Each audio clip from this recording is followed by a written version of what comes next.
పూలే గారి ఆశయాలను కొనసాగిద్దాం పూలే గారి ఆశయాలను జోహార్ మహాత్మా జ్యోతిరావు పూలే జ్యోతిరావు పూలే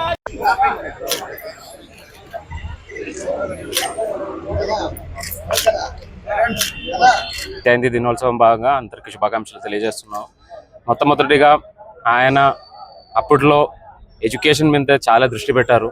మనం కూడా రాబోయే సంవత్సరంలో ఎడ్యుకేషన్లో పర్టికులర్గా స్కూల్స్ కావచ్చు, అదే కాకుండా రెసిడెన్షియల్ స్కూల్స్ కావచ్చు, లేదంటే హాస్టల్స్ కావచ్చు, దాంట్లో ఉన్న బేసిక్ సదుపాయాలన్నీ కూడా ఈ అకాడమిక్ ఇయర్లో పూర్తిగా కల్పిస్తామని అనుకున్నాము. చాలా వరకు టాయిలెట్లు ఇవన్నీ కూడా కన్స్ట్రక్షన్స్లో ఉన్నాయి. రాబోయే అకాడమిక్ సంవత్సరంలో ఇవన్నీ కూడా మోస్ట్లీ కంప్లీట్ చేస్తామని అనుకున్నాను. అదే కాకుండా హానరబుల్ హెచ్ఆర్డీ మినిస్టర్ గారు కూడా ప్రాజెక్ట్ లీప్ అని చెప్పి ఒక ప్రాజెక్టు కూడా ముందుకు తీసుకెళ్తున్నారు. సో దాన్ని కూడా జిల్లాలో అమలు చేస్తాము. హానరబుల్ ఎమ్మెల్యేస్తో అందరితో మాట్లాడుకొని.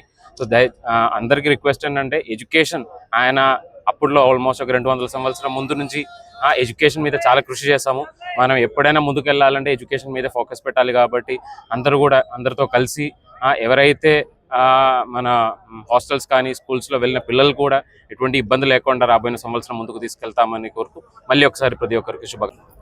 బడుగు బలహీన వర్గాల ఆశాజ్యోతి అయినటువంటి జ్యోతిబా పూలే గారి జయంతి సందర్భంగా వారు అనుసరించిన మార్గాన్ని మనమందరూ కూడా అనుసరిస్తూ వారికి ఘనమైన నివాళులు అర్పించడానికి ఈరోజు ఇక్కడ రావడం జరిగింది. సమాజ స్థాపన కోసం, ప్రత్యేకించి పేదల పట్ల ఉన్నటువంటి వివక్షని రూపుమాపేందు కోసం అహర్నిశలు కష్టపడి అప్పట్లోనే దశాబ్దాల కాలం క్రితమే ఆయన పూర్తి స్థాయిలో ఈ సమాజంలో ప్రతి ఒక్కరు కూడా జీవించే హక్కు ఉంది, ప్రతి ఒక్కరికి చదివే హక్కు ఉంది, ఈ రెండింటిని కాపాడాల్సిన బాధ్యత ప్రతి పౌరునికి ఉందని చెప్పేసి అప్పట్లోనే పోరాటాలు మొదలుపెట్టి అందరికీ ఒక మార్గదర్శకంగా ఉంటూ ఈరోజు వారి తోవలోనే తెలుగుదేశం పార్టీ ప్రభుత్వం కూడా నారా చంద్రబాబు గారి ఆధ్వర్యంలో బీసీల పార్టీగా చెప్పుకుంటున్నటువంటి తెలుగుదేశం పార్టీ ఎన్డీఏ కూటమిలో భాగస్వామిగా ఉంటూ అనేక సంక్షేమ కార్యక్రమాలని బీసీలకి సప్లాన్ని తీసుకొచ్చేదానికి ఈరోజు ప్రయత్నం జరుగుతుందంటే జ్యోతిబా పూలే గారు చూపించే మార్గం అని చెప్పి తప్పదు.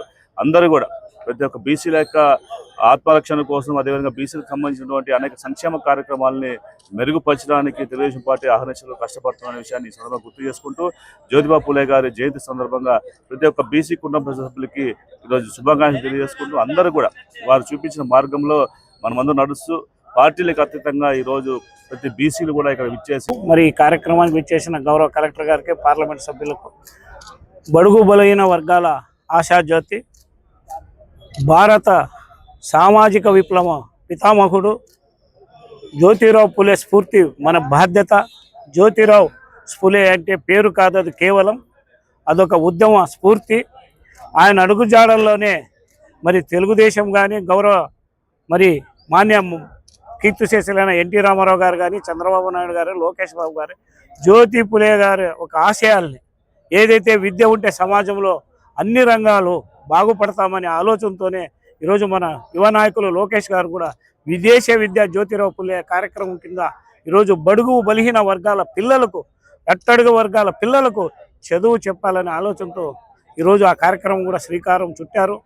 మనం విద్యనే ఆయుధం, విద్య ఉంటేనే మరి గుణం కానీ, మరి మతి కానీ, స్థితి కానీ, మరి బలం కానీ, ఆర్థికంగా బలపడాలంటే అప్పట్లోనే 2000 సంవత్సరాల కిందటనే ఇవన్నీ 4 లేకపోతే, విద్య లేకపోతే ఇవి 4 రావు. ఈ 4 రాకపోతే ఆర్థికంగాను, సామాజికంగాను వెనుకబడిన వర్గాలు చాలా నష్టపోతారని ఆ రోజుల్లోనే మొట్టమొదటిసారి గుర్తించిన వ్యక్తి. అదే స్ఫూర్తితో తన భార్యను మొట్టమొదటిసారిగా భారతదేశంలోనే మరి ఉపాధ్యాయునిగా తీర్చిదిద్ది సమాజం, మహిళలు, బడుగు బలహీన వర్గాలు విద్య యొక్క ప్రాముఖ్యత మొదటి స్థానం ఇచ్చి నమ్మిన సిద్ధాంతం వ్యక్తి. అలాంటి మహనీయుని బాటలోనే ఈరోజు అందరూ కూడా బీసీ వర్గాలు కానీ, తెలుగుదేశం పార్టీ కానీ, మహానుభావుడు ఎన్టీ రామారావు, చంద్రబాబు నాయుడు, లోకేష్ బాబు గారు ఆయన స్ఫూర్తి ఆశయాలనే కొనసాగిస్తున్నారు. నేను ఒకటే ఈ వీడియో ముఖంగా అందరికీ తెలియజేస్తున్నాను. ఉమ్మడి అనంతపురం జిల్లాలో 9 నియోజకవర్గాలను పూలే గారి విగ్రహాన్ని, మిగతా 5 విగ్రహాలు కూడా మరి 63 మండలాలకు కూడా మరి అక్కడున్న మంత్రులను, ఎంపీలను, ఎమ్మెల్యేలను సంప్రదించి ఆ ప్రాంత నాయకత్వాన్ని కూడుకరించి విగ్రహాలు పెట్టేదానికి 2021 ఈరోజు అనంతపురం జెడ్పీ హాల్లో ఆయన విగ్రహానికి పూలమాలేసి నివాళులర్పించడం జరిగింది. మహాత్మా జ్యోతిరావు పూలే 1827 ఏప్రిల్ 11న మహారాష్ట్రలో జన్మించడం జరిగింది. ఆయన గొప్ప సంఘ సంస్కర్త, అలాగే రచయిత. కుల వివక్షత పైన ఆయన ఎన్నో పోరాటాలు చేయడం జరిగింది. అలాగే మహిళా విద్యా సాధికారత విషయంలో ఆయన చేసిన కృషి చిరస్మరణీయం. పేద బడుగు బలహీన వర్గాలు చదువుకుంటేనే సమాజంలో అందరికీ సమాన అవకాశాలు ఉంటాయి, సమానత్వం ఏర్పడుతుందని 18వ శతాబ్దంలోనే తెలుసుకొని ప్రతి ఒక్కరూ చదువుకోవాలనే ఉద్దేశంతో ఆయన ముఖ్యంగా మహిళలు చదువుకోవాలనే ఉద్దేశంతో పూణేలో 1848లో పూణేలో బాలికలకు ప్రత్యేక పాఠశాల ఏర్పాటు చేసి తన భార్య అయిన సావిత్రిబాయి పూలేకి విద్యను బోధించి భారతదేశంలోనే మొట్టమొదటి మహిళా ఉపాధ్యాయురాలుగా సావిత్రిబాయి పూలేని తీర్చిదిద్దిన గొప్ప మహోన్నతమైన వ్యక్తి పూలే గారని సందర్భంగా తెలియజేసుకుంటూ ఆయన ఆశయాలను ముందుకు తీసుకుపోవాల్సిన బాధ్యత మనందరిపైన ఉన్నది. అలాగే తెలుగుదేశం పార్టీ కూడా బడుగు బలహీన వర్గాల పట్ల అలాగే పూలే గారి ఆశయాలను ముందుకు తీసుకెళ్తూ సాగుతుందని